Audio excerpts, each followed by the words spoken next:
स्वागत आहे तुमचं MS सेटवाले या चॅनलवरती। मागच्या व्हिडिओमध्ये आपण कम्युनिकेशनचे PYQ काही बघितले होते आणि महत्त्वाचे जे टॉपिक्स आहेत ते बघितले होते कम्युनिकेशन या युनिटमधले।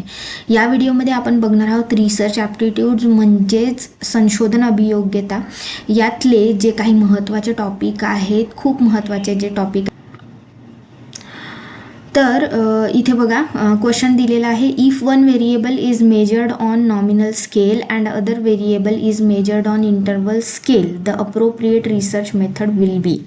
ओके, तर इथे दिलेलं आहे मराठीमध्ये, जर एक चल नामांकन श्रेणीवर म्हणजेच नॉमिनल स्केल मोजले जात असेल आणि दुसरे चल आंतर श्रेणीवर मोजले जात असेल तर योग्य संशोधन पद्धती ही असेल। इथे ऑप्शन्स दिलेले आहे, प्रायोगिक पद्धती, व्यक्ती अभ्यास पद्धती, तिर्यक छेदात्मक पद्धतीला अप्रोप्रिएट ऑप्शन असणार आहे एक्सपेरिमेंटल मेथड। ओके, प्रायोगिक पद्धती हे ह्याचं करेक्ट आन्सर आहे। हे जे इथे ऑप्शन्समध्ये तुम्हाला दिलेले आहेत, experimental method, case study method, cross sectional method, correlational method, तर हे जे सगळे ऑप्शन्स आहेत ते सगळे इम्पॉर्टंट आहे। रिसर्च ॲप्टिट्यूड या युनिटमध्ये जेवढेही काही रिसर्चचे टाईप्स आहेत, म्हणजे संशोधनाचे जेवढेही प्रकार आहेत ते सगळेच्या सगळे महत्त्वाचे प्रकार आहेत। ते जर तुम्ही केले नसतील तर एकदा वाचा आणि जर तुमचे झाले असतील तर ते परत तर इथे एक्सपेरिमेंटल रिसर्च हे जे आहे ते आन्सर आहे, प्रायोगिक पद्धत। ओके, एक्सपेरिमेंटल रिसर्च काय असतं? Experimental method refers to a method that is design to study the relationship between independent and dependent variable under controlled condition. Experimental रिसर्चमध्ये independent and dependent variable, okay, independent and dependent variable असे दोन variables असतात experimental रिसर्चमध्ये आणि controlled कंडिशनमध्ये research होत असते। Okay, तर हे ह्याचे कीवर्ड्स आहेत, एक्सपेरिमेंटल रिसर्चचे हे कीवर्ड्स आहेत महत्त्वाचे, independent and dependent variable, controlled conditions. त्यानंतर आहे, in the experimental method the variable which is under the control of the experiment is non as independent variable. तर एक्सपेरिमेंटल रिसर्चमध्ये किंवा एक्सपेरिमेंटल मेथडमध्ये जो अंडर कंट्रोल एक्सपेरिमेंट होतो तर कुठल्या व्हेरिएबलवर होतो? तो इंडिपेंडंट व्हेरिएबलवर होतो। खूप महत्त्वाचं सेंटेन्स आहे हे, स्टार मार्क सेंटेन्स आहे। इंडिपेंडंट व्हेरिएबल जे आहे ते अंडर कंट्रोल एक्सपेरिमेंट होत असतो तर कुठल्या व्हेरिएबलवर होत असतो? तो एक्सपेरिमेंटल रिसर्चमध्ये इंडिपेंडंट व्हेरिएबलवर होत असतो। Okay, and independent variable is manipulated, आणि इंडिपेंडंट व्हेरिएबल एक्सपेरिमेंटल रिसर्चमध्ये इंडिपेंडंट व्हेरिएबल मॅनिप्युलेट केला जातो। Again one more important sentence, independent variable is manipulated, all other variable except independent variable are held constant। independent variable हा manipulate होऊ शकतो, dependent variable कसा राहतो? constant राहतो, तो चेंज होत नाही किंवा तो मॅनिप्युलेट केला जात नाही एक्सपेरिमेंटल रिसर्चमध्ये। the manipulation of the independent variable on the dependent variable is observed। Independent variable is controlled with the help of techniques like randomization, matching, elimination। Okay, तर हे जेवढे काही पॉईंट्स आहेत खूप महत्त्वाचे पॉईंट्स आहेत, एकदा तुम्ही हे गो थ्रू करा। त्याच्यानंतर मराठीत दिलेल्या इथे प्रायोगिक पद्धतमध्ये काय आहे? स्वतंत्र चल आणि अवलंबून राहणारा, जो डिपेंडंट आहे तो अवलंबून राहणारा चल असं दिलेलं आहे इथे मराठीत, आणि स्वतंत्र चल असे दोन चल असतात। त्याच्यानंतर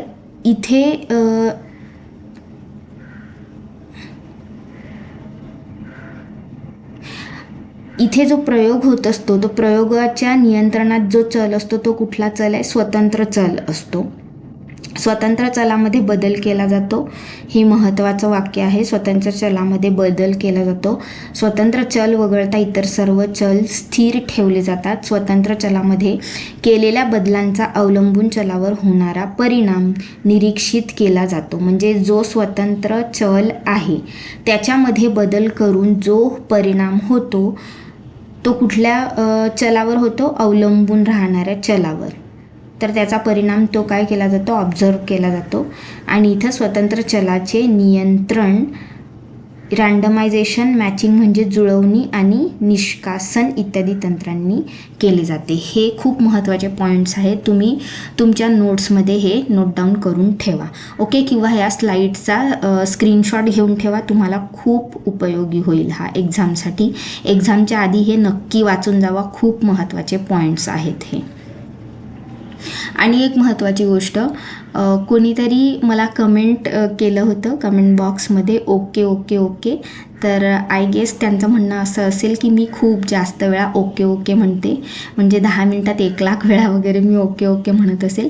पण ते इग्नोर करा, त्याचं एवढं महत्त्व नाही आहे. जे तुमच्या महत्त्वाचे पॉईंट्स आहेत ते फक्त तुम्ही नोट डाऊन करा आणि बाकीचे इग्नोर करा. ओके, ती मला सवय झालेली आहे आता ओके ओके म्हणण्याची. आणि जर या चॅनलवर नवीन असाल तर चॅनलला सबस्क्राईब करा आणि तुमच्या फ्रेंड्ससोबत शेअर करा. खूप महत्त्वाचे पॉईंट्स आहेत, त्यांनाही खूप उपयोगी पडतील एक्झामसाठी. त्याच्यानंतर क्वेश्चन होता आपला, 1 मिनिट.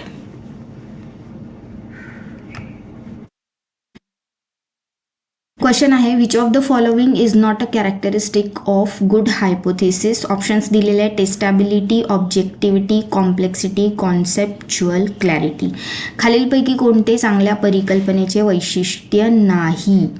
नाही हे स्ट्रेस वर्ड्स असतात, हे महत्त्वाचे असतात. रीड करताना केअरफुली रीड करायचे हे स्ट्रेस वर्ड्स. ओके, जसं इथं हा नॉट आहे, जर इथं आपण नॉट वाचलं नाही तर आपलं उत्तर पूर्णपणे चुकू शकतं. म्हणून हे खूप काळजीपूर्वक तुम्हाला वाचायचं आहे क्वेश्चन. 2दा क्वेश्चन वाचा एक्झाममध्ये, त्याच्यानंतर क्वेश्चन पूर्णपणे समजल्यानंतर ऑप्शनकडे वळा. ओके, तर ऑप्शन दिलेलं आहे टेस्टॅबिलिटी, ऑब्जेक्टिव्हिटी, कॉम्प्लेक्सिटी, कॉन्सेप्च्युअल क्लॅरिटी. इथं मराठीत आहे तपासणी क्षमता, वस्तुनिष्ठता, गुंतागुंत, संबोध स्पष्टता. तर इज नॉट म्हटलं आहे. कॅरेक्टरिस्टिक ऑफ गुड हायपोथिसिस, चांगल्या हायपोथिसिस किंवा चांगल्या परिकल्पनेची वैशिष्ट्य कोणती नाही आहे? कॉम्प्लेक्सिटी, म्हणजे गुंतागुंत नसावं ते. ओके, हायपोथिसिस गुंतागुंतीचं नसावं, टेस्टेबल असावं, ऑब्जेक्टिव्हिटी असली पाहिजे, कॉन्सेप्च्युअल क्लॅरिटी असली पाहिजे, पण ते कॉम्प्लेक्स नसलं पाहिजे, गुंतागुंतीचं नसलं पाहिजे. त्यानंतरचा क्वेश्चन आहे आपला, if mean and median of frequency distribution are 20 and 22 respectively, then the mode of distribution will be. जर वारंवारिता वितरणाचे मध्यमान आणि मध्यांक अनुक्रमे 20 व 22 असतील तर त्या वितरणाचे बहुलक असेल. आता इथं आपल्याला काय दिलेलं आहे? मीन आणि मीडियन इथं दिलेला आहे आपल्याला आणि मोड विचारलेला आहे. तर अशा वेळी आपल्याकडे एक फॉर्म्युला आहे, खूप महत्त्वाचा फॉर्म्युला आहे. Mode is equal to 3 median minus 2 mean. बहुलक बरोबर 3 मध्यमान मायनस 2 माध्य, 2 इंटू माध्य. हा खूप महत्त्वाचा फॉर्म्युला आहे, तो तुम्ही तुमच्या नोटबुकमध्ये नोट डाऊन करून ठेवा, तुमच्या नोट्समध्ये नोट डाऊन करून ठेवा. ह्या स्लाईडचा तुम्ही स्क्रीनशॉटही घेऊ शकता. ओके, ह्या स्लाईडचा स्क्रीनशॉट घेऊन ठेवा, अत्यंत महत्त्वाचा फॉर्म्युला आहे. आता इथं काय दिलेलं आहे? 20 दिलेलं आहे मीन आणि 22 दिलेलं आहे मीडियन. ओके, आपल्याला काढायचं आहे मोड. तर mode is equal to 3 into median. Median किती आहे आपली? 22 minus 2 into mean. 2 into mean आहे 20. ओके, तर हे झाले 66 मायनस हे झाले 40, 26 आला मोड. किती आला मोड? 26. ह्या स्लाईडचा स्क्रीनशॉट घेऊन ठेवा. C is the correct answer. Fine, let's move towards next slide. Using someone else's research without due acknowledgement is called as. दुसऱ्याचे संशोधन आवश्यक ते श्रेय न देता वापरणे यास म्हणतात कॉपीराईट, वाङ्मयचौर्य, प्रकाशन, स्वामित्व हक्क. दुसऱ्यांचे जे रिसर्च असतात किंवा दुसऱ्याचं संशोधन असतं ते आपण त्यांना न श्रेय देता जेव्हा वापरतो आपल्या रिसर्चमध्ये, तेव्हा त्याला आपण काय म्हणतो, वाङ्मय चौर्य असं म्हणतो, प्लॅगियारिझम असं म्हणतो. आणि प्लॅगियारिझम हा खूप महत्त्वाचा टॉपिक आहे रिसर्च ॲप्टिट्यूडमध्ये.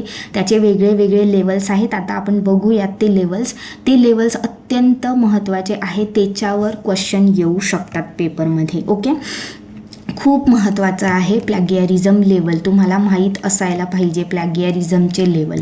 तर काय, plagiarism is usually categorized into 4 level based on percentage of copied content.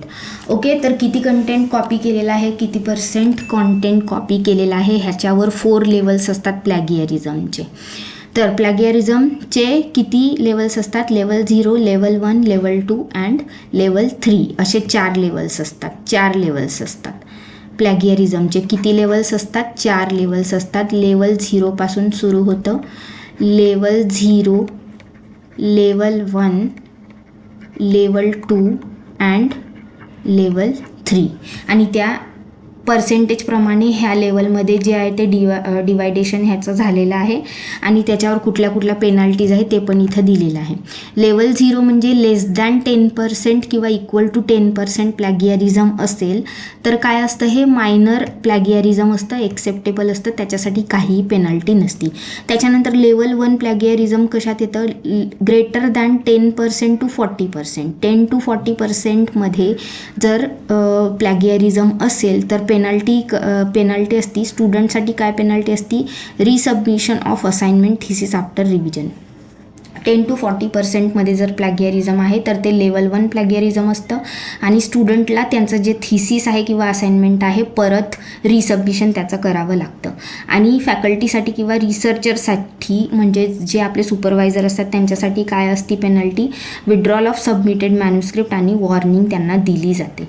Okay, मराठीत बघा इथं पातळी 1 म्हणजे 10 ते 40% वर असेल प्लॅगियारिझम तर असाइनमेंट जे असतं विद्यार्थ्याचं ते त्याला पुन्हा सादर करावं लागतं. आणि संशोधकांसाठी म्हणजे रिसर्चर्ससाठी जे आहे ते लेख मागे घेतला जातो त्यांना वॉर्निंग दिली जाते. त्याच्यानंतर लेवल 2 प्लॅगियारिझम ग्रेटर दॅन 40 to 60% असेल प्लॅगियारिझम तर स्टुडंटला काय होतं, स्टुडंटला डिबार्ट केलं जातं 1 वर्षासाठी. आणि फॅकल्टीला काय पेनल्टी असती, not allowed to supervise new student for 2 years. 2 वर्षासाठी त्यांना नवीन स्टुडंटला जे आहे सुपरवाइज करता येत नाही आणि पब्लिकेशन त्यांचं विड्रॉन होतं. इथं बघा पातळी 2मध्ये 40% ते 60% प्लॅगियारिझम असलं तर 1 वर्षासाठी प्रबंध प्रकल्प पुन्हा सादर करण्यास बंदी असते विद्यार्थ्यांना. आणि प्राध्यापक किंवा संशोधकांना 2 वर्षासाठी नवीन विद्यार्थ्यांना मार्गदर्शन करण्यास बंदी असते आणि प्रकाशन मागे घेतले जाते. त्याच्यानंतर लेवल 3 प्लॅगियारिझममध्ये ग्रेटर दॅन 60% प्लॅगियारिझम असेल तर स्टुडंटचं रजिस्ट्रेशन कॅन्सल होतं आणि फॅकल्टीला डिसमिसल किंवा रिमूव्हल केलं जातं सर्व्हिसमधनं, barred from publishing for 3 years. 3 वर्षासाठी त्यांना पब्लिशिंगमधनं बाद केलं जातं. ओके, पातळी 3च्या प्लॅगियारिझममध्ये ग्रेटर दॅन 60% असेल तर विद्यार्थ्यांना अभ्यासक्रमातील नोंदणी रद्द केली जाते आणि संशोधकाला गंभीर प्रकरणात सेवेवरून काढूनही टाकले जाऊ शकते आणि 3 वर्षासाठी प्रकाशनावर त्यांच्या बंदी येते. खूप खूप महत्त्वाचे पॉईंट्स आहेत. हे सगळे पॉईंट्स तुम्ही तुमच्या नोट्समध्ये नोट डाऊन करून ठेवा. ह्याचा स्क्रीनशॉट घ्या आणि ह्याचा स्क्रीनशॉट घ्या, ह्या स्लाईडचा स्क्रीनशॉट घ्या. ओके, आणि ह्या स्लाईडचा स्क्रीनशॉट घ्या. खूप महत्त्वाचे पॉईंट्स आहेत. त्याच्यानंतर आणि एक महत्त्वाचा पॉईंट आहे,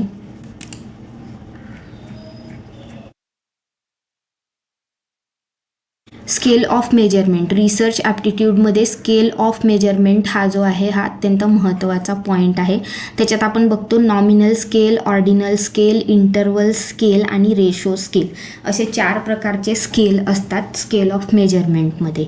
हे types of scale of measurement आहे. नॉमिनल स्केलमध्ये काय करतो आपण, जस्ट नेम देतो. ओके, इथं कॅटेगरायझेशन कसं करतो आपण, group data into distinct categories but there is no inherent order or ranking between them.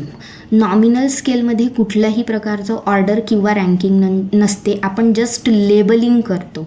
म्हणजे एखादी वस्तू आहे तर आपण त्याला फक्त नाव देतोय, ती मोजतोय किंवा त्याला रँक देतोय असं करत नाही आहे आपण नॉमिनल स्केलमध्ये.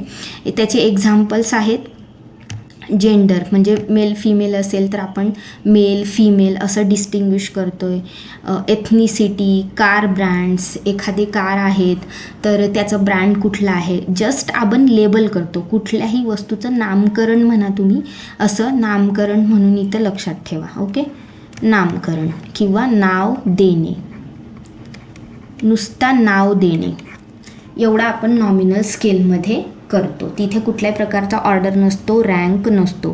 त्याच्यानंतर दुसरी स्केल आहे ऑर्डिनल स्केल. ऑर्डिनल स्केलमध्ये काय असतं, रँक असतात. ऑर्डिनल स्केलमध्ये रँक असतात. Places data into categories with meaningful order. Okay, ordinal स्केलमध्ये काय लक्षात ठेवायचं आहे, मिनिंगफुल ऑर्डर असतो.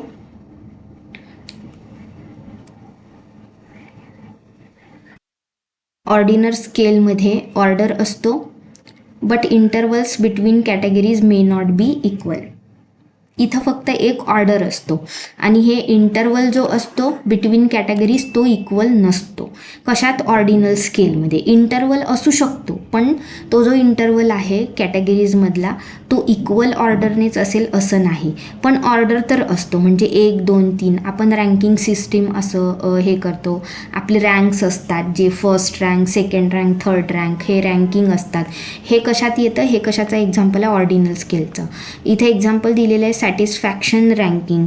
सॅटिस्फॅक्शन रँकिंग म्हणजे एखादा सर्वे होतो, त्याच्यात आपल्याला हे दिलेले असतात, रँकिंग दिलेले असतात. किंवा एखादं प्रोडक्ट आहे, तुम्हाला ते आवडलं का नाही आवडलं तर त्याचे ते टाईप्स दिलेले असतात. Satisfied, very satisfied, very poor, असं तुम्हाला ते दिलेले असतात ऑप्शन्स. आणि बऱ्याच वेळा आपण ते ऑप्शन असे टिक करत असतो. तर ते काय आहे, ते ऑर्डिनल स्केलचे एक्झाम्पल आहे. त्याच्यात रँकिंग असतं, तर ते ऑर्डिनल स्केलमध्ये येतं. त्याच्यानंतर ऑलिम्पिक मेडल रँकिंग. ऑलिम्पिकमध्ये जे मेडल्स मिळतात, first rank, second rank, third rank, ते कशाचं एक्झाम्पल आहे, ऑर्डिनल स्केलचं. त्याच्यानंतर इथे ॲनालिसिस म्हणून एक दिलेलं आहे, uses non parametric statistical test like median, quartile and percentile. Again येणाऱ्या पेपरमध्ये अशा टाईपचेही क्वेश्चन्स येऊ शकतात. नॉन पॅरामेट्रिक स्टॅटिस्टिकल टेस्टमध्ये ऑर्डिनल स्केल यूज होतात. त्याच्यानंतर इथं जे नॉमिनल स्केल आहे ते primarily uses counts and frequencies. अजून एक सांगायचं झालं म्हणजे नॉमिनल स्केलमध्ये क्वालिटेटिव्ह डेटा, म्हणजे नॉमिनल स्केल जी आहे ती क्वालिटेटिव्ह आहे, क्वालिटेटिव्ह इन नेचर आहे. Nominal scale qualitative in nature आहे आणि ordinal scale quantitative in nature आहे. क्वांटिटेटिव्ह इन नेचर, हे लक्षात ठेवा, हे महत्त्वाचे पॉईंट्स आहेत. Nominal scale qualitative in nature, ordinal scale quantitative in nature. Nominal scale का क्वालिटेटिव्ह आहे, कारण इथं जस्ट आपण नावं देतोय. ओके, लेबलिंग करतोय आपण वस्तूंना, तेवढंच आपण करतोय. त्याच्यात ऑर्डर नसतो किंवा रँकिंग नाही आहे, कुठलेही नंबर्स आपण ह्याच्यात यूज करत नाही आहेत, म्हणून हा क्वालिटेटिव्ह आहे. आणि ऑर्डिनल स्केलमध्ये रँक आहे, ऑर्डर आहे, नंबरिंग येणार आहे तिथं, म्हणून तो क्वांटिटेटिव्ह आहे. त्याच्यानंतर इंटरवल स्केल येतं. इंटरवल स्केलमध्ये आता ह्याच्यात काय येणार, कॅटेगरी कसं करणार. इंटरवल स्केलमध्ये नाव पण दिलेलं आहे आपण, रँकिंग पण आहे अँड मेजर्स डिफरन्सेस. ओके, जे आपले व्हॅल्यूज आहे त्या कशा असणार आहे, इक्वल इंटरवलमध्ये असणार आहे. ऑर्डिनल स्केलमध्ये जे होतं तिथं इंटरवल होते पण एका विशिष्ट गॅपनंतर इंटरवल नव्हते. म्हणजे ते जे इंटरवल्स होते किंवा तो जो गॅप होता तो इक्वल असू शकतो किंवा नसू शकतो. पण इथं इंटरवल स्केलमध्ये डिफरन्स मेनली मेजर केला जातो आणि तो डिफरन्स किंवा तो इंटरवल कसा असतो, इक्वल असतो, has equal interval. allowing for meaningful comparison but no true zero point. Interval स्केलमध्ये ट्रू झिरो पॉईंट नसतो. इंटरवल स्केलमध्ये ट्रू झिरो पॉईंट नसतो. इथं आर्बिट्ररी झिरो असतो, आर्बिट्ररी झिरो असतो इंटरवल स्केलमध्ये. आणि एक्झॅक्ट झिरो रेशो असतो, एक्झॅक्ट झिरो रेशो असतो रेशो स्केलमध्ये. अगेन महत्त्वाचा पॉईंट. इंटरवल स्केलची एक्झाम्पल आहे टेम्परेचर सेल्सिअस और फॅरनहीटमध्ये आपण टेम्परेचर काउंट करतो. त्याच्यानंतर टेस्ट स्कोर्स एका फिक्स्ड इंटरवल नंतर येतात. सेल्सिअस जे आहे त्याच्यामध्ये सेल्सिअसमध्ये जे पॉईंट्स येतात, आता सपोज 34 आणि 35 सेल्सिअसमध्ये, ज्या मध्ये 34 टू 35 सेल्सिअसच्या मध्ये जेवढ्याही काही मेजरमेंट्सच्या त्या स्केल असतात, छोट्या छोट्या दिसतात आपल्याला रेषा, त्या ज्या आहे त्या इक्वल इंटरवलवर असतात, म्हणजे ते काय आहे, इंटरवल स्केल आहे. त्याच्यानंतर रेशो स्केलमध्ये रँक असतो, डिफरन्समध्ये पण मेजर होतं आणि ट्रू 0 पॉईंट असतं. Provides the most complete information allowing for all mathematical operation. ह्याचे एक्झाम्पल आहे हाईट, वेट, एज. हे खूप महत्त्वाचे एक्झाम्पल डायरेक्टली विचारले जातात पेपरमध्ये. UGC नेटच्या पेपरमध्ये असे क्वेश्चन येतात बघा, एक्झाम्पल विचारले जातात आणि ते कुठल्या स्केलचं एक्झाम्पल आहे हे विचारलं जातं. MS सेटच्या पेपरमध्ये पण असे क्वेश्चन येऊ शकतात. म्हणून ह्याचे सगळ्या interval scale, ratio scale, ordinal scale, nominal scale ह्यांचे जे एक्झाम्पल आहेत ते खूप महत्त्वाचे आहेत. कुठल्या स्केलचे कुठले एक्झाम्पल आहेत ते खूप महत्त्वाचे आहेत. ते अगदी तोंडपाठ असायला पाहिजे. तर हा महत्त्वाचा एक पॉईंट होता, तो डिस्कस करायचा होता, स्केल ऑफ मेजरमेंट. तर आपला हा डिस्कस करून झालेला आहे. ह्याचे जर तुम्हाला स्क्रीनशॉट काढायचे असतील तर तुम्ही काढू शकता. ओके.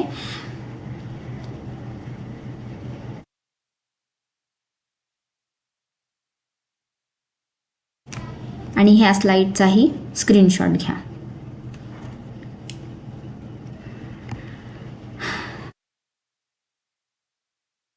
तर आय होप तुम्हाला जे महत्त्वाचे पॉईंट्स आहेत ते समजले असतील. रिसर्च ॲप्टिट्यूडमधले कुठले महत्त्वाचे पॉईंट्स आहेत आपण सगळे डिस्कस केले ह्या व्हिडिओमध्ये. अजूनही जे पॉईंट्स असतील महत्त्वाचे, जे मला वाटतील की हे खूप महत्त्वाचे पॉईंट्स आहेत, त्याच्यावर मी व्हिडिओ आणेन नेक्स्ट टाईम. ओके. तर हा व्हिडिओ कसा वाटला हे कमेंट करून नक्की सांगा आणि तुमच्या फ्रेंड्ससोबत जे MS सेटसाठी प्रिपेअर करतात आहे त्यांच्यासोबत हे व्हिडिओज नक्की शेअर करा, त्यांनाही त्यांच्या प्रिपरेशनमध्ये हेल्प मिळेल. तर भेटूया नेक्स्ट व्हिडिओमध्ये. Bye bye and thanks for watching.